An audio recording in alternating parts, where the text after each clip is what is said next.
But I want to talk about today the theme of leadership. Warren Bennis, who was a leader in the leadership development field, once said, "Leadership is the capacity to translate vision into reality." To translate vision into reality. So what that implies, spiritual leaders, what's your vision? What do you see as a goal and a target to be made manifest in the world? And more importantly, how will you therefore execute it? Well, here in Unity and in New Thought, we always begin in mind. We always begin with a concept, a thought, or a feeling. What's interesting for me is that the Chinese word for mind and heart actually is the same. And I would try to pronounce it. I will get it wrong, so I won't. It's just enough to know there's a cultural tie-in between mind and heart being intimately connected. And that's very similar to unity teaching as well. In the great Buddhist teaching, the Dhammapada, the Buddha says something like this: everything begins with mind, made by mind, led by mind. Thoughts of corruption lead to suffering, just as an ox pulls a millstone. Everything begins in mind, made by mind, led by mind. Thoughts of peacefulness lead to happiness, just as a shadow will follow you throughout the course of the day.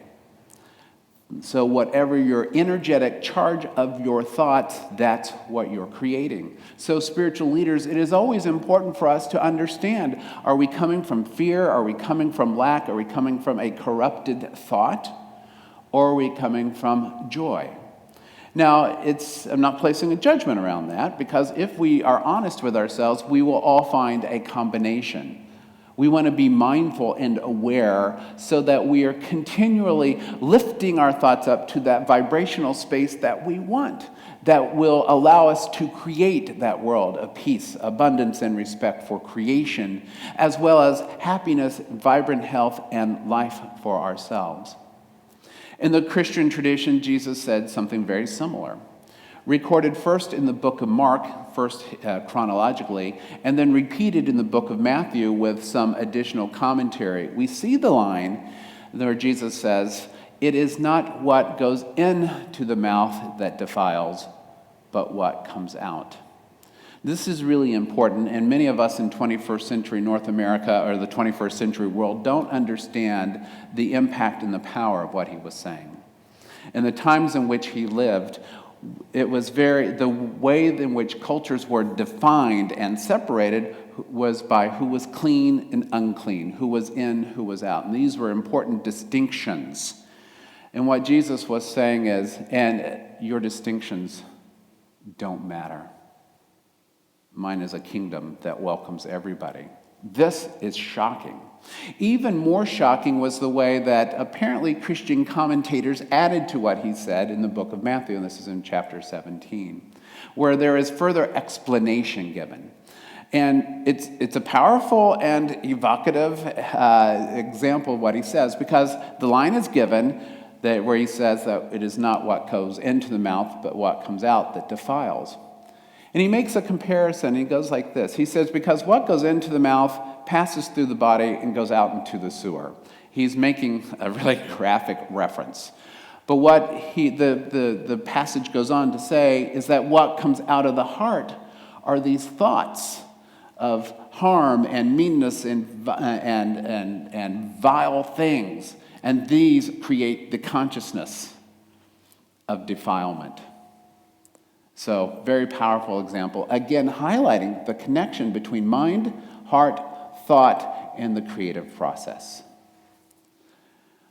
Which leads us to us and to our capacity and our willingness to really look within, to say, what am I thinking? Why am I thinking it? And this has been a recurrent theme, and all leaders have to be real clear to make the connection. Will the vision I'm holding for myself and for the world, will that be made manifest through the way in which I am showing up in the world? And when we see a disconnect, we can rectify that. And the way we rectify that is through our spiritual practice, through clarification of our values. I've been reading a lot lately, some work by the great man, Arun Gandhi. And Gandhi was the grandson of Mahatma Gandhi, and he lived for a couple years in the ashram with his grandfather. We know Mahatma Gandhi as a real proponent of the liberation of India and the proponent of nonviolent resistance. And I mention this because when I think about what is the beloved community, what I think about is a world free from violence. Whether that's domestic violence in our homes, whether that's violent content on social media, or whether that's the violent thoughts that we hold in our hearts and in our minds about ourselves, the ways in which we are often very unkind to ourselves. You may have had the occasion of standing in front of the mirror and saying, "Oh my God, what happened?" Things like that. Or even worse, the ways we beat ourselves up for not being perfect. The ways in which we focus on the mistakes and errors that we made. This is violence.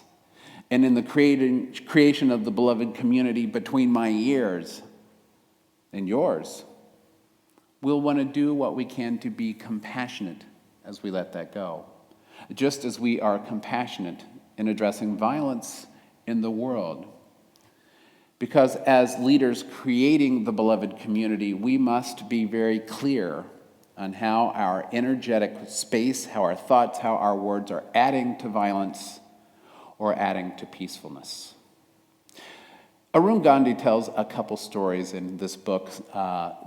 The Gifts of Anger is what is that properly called. And one of the stories he talks about, he wanted a new pencil.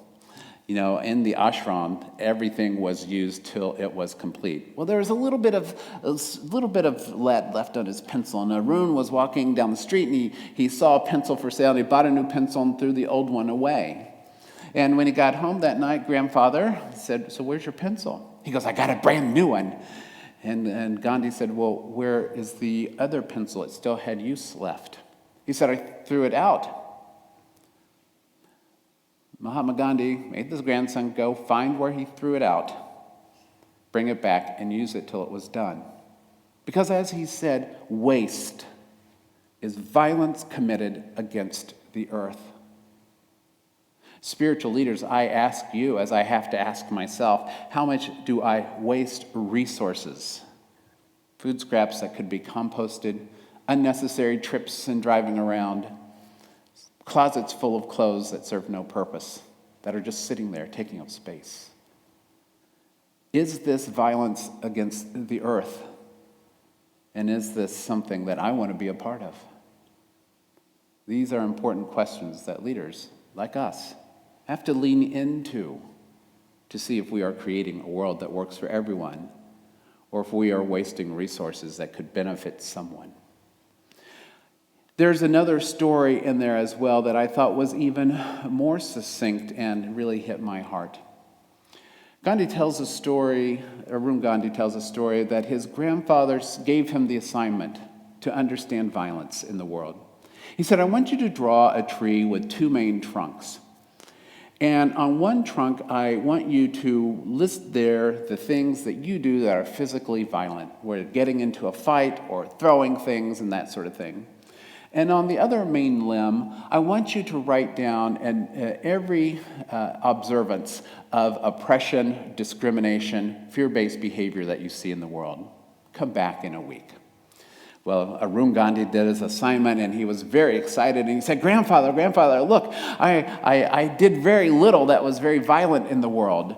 And he was very proud of himself. And Grandfather said, "So show me the other side."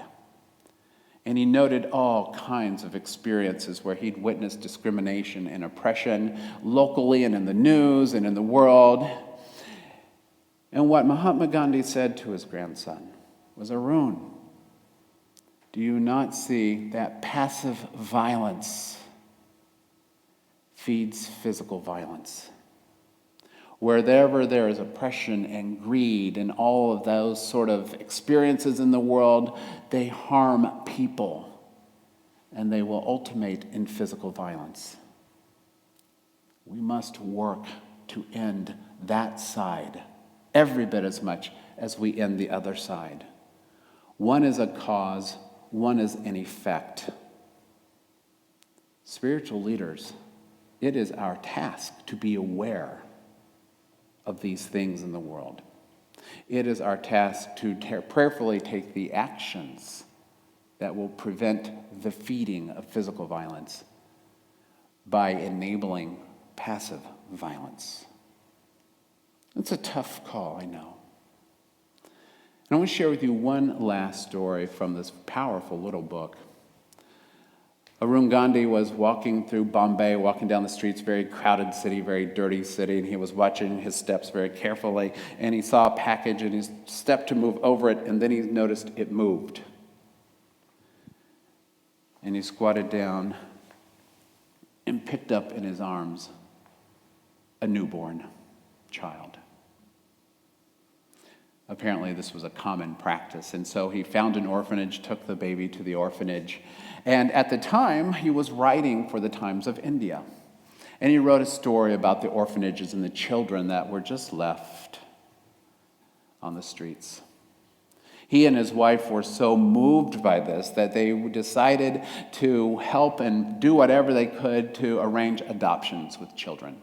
So in a span of about 12 years, they arranged and found 128 children homes, not just in India, but around the world. And years later, he was invited to do a speaking gig in Sweden. And he met some of these same children.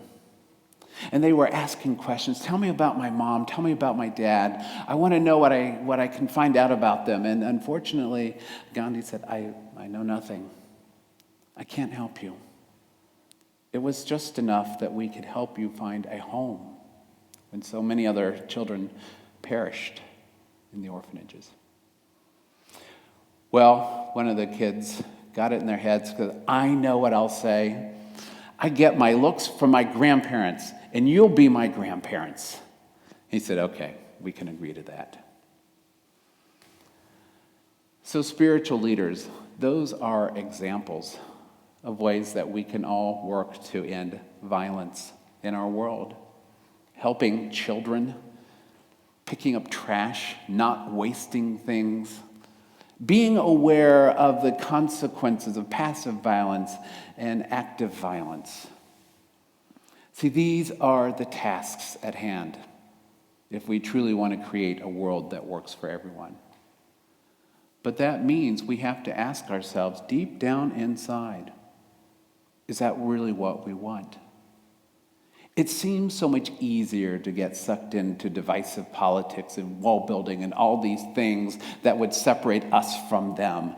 And it seems like a much bigger task that asks much more from us to say, I'm willing to open my arms and open my heart and open my mind to the possibility of a world that I might not have ever seen before. A world of oneness, a world of unity. See, I believe Jesus saw this same vision and put it forward when he talked about the kingdom and when he modeled through his actions and his words what it takes to love everybody. Yes, even the oppressing, conquering Romans, they were included too. We've seen so much in our own recent history, very recent history. What can happen when fear and separation and lack and greed are allowed free expression? And yet there's a reason why those experiences came to the surface. I believe we are at a pivotal point, spiritual leaders, where we can leverage our recent experiences for good, where we can work and double down on understanding one another and finding what can unite us all so that we might truly have that experience of the kingdom, because it's already here. We just have to lovingly and with compassion remove the bits, remove the fear, remove the angst that would separate us one from another. And that always means we start right here. We start right here with recognizing what's happening in ourselves. Where are we feeling the love? And where are we feeling the fear? And two, through our spiritual practice, remind ourselves of who we are. Because each one of us is an individualized expression of the life, the love, the beauty, and the grace of Spirit. And I promise you, as we open up to being willing to love ourselves more than we ever have, then it will be easier for us to have compassion for those who are acting out.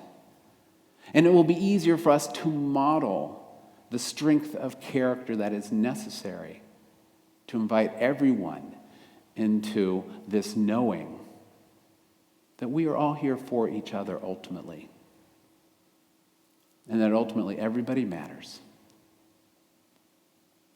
So let's use the experiences of our times to deepen our understanding of what it means to be a spiritual leader, so that we might truly incarnate the kingdom, not just as an idea, not just as a goal, but as a manifest reality. I am convinced we are actually doing this work right now, but I want to make it conscious. I want to make us all very much aware that we are doing this. Because when we know that we are guided by Spirit in our work, then we can know our success is guaranteed. So that's my Valentine's Day message. Peace be with you and namaste.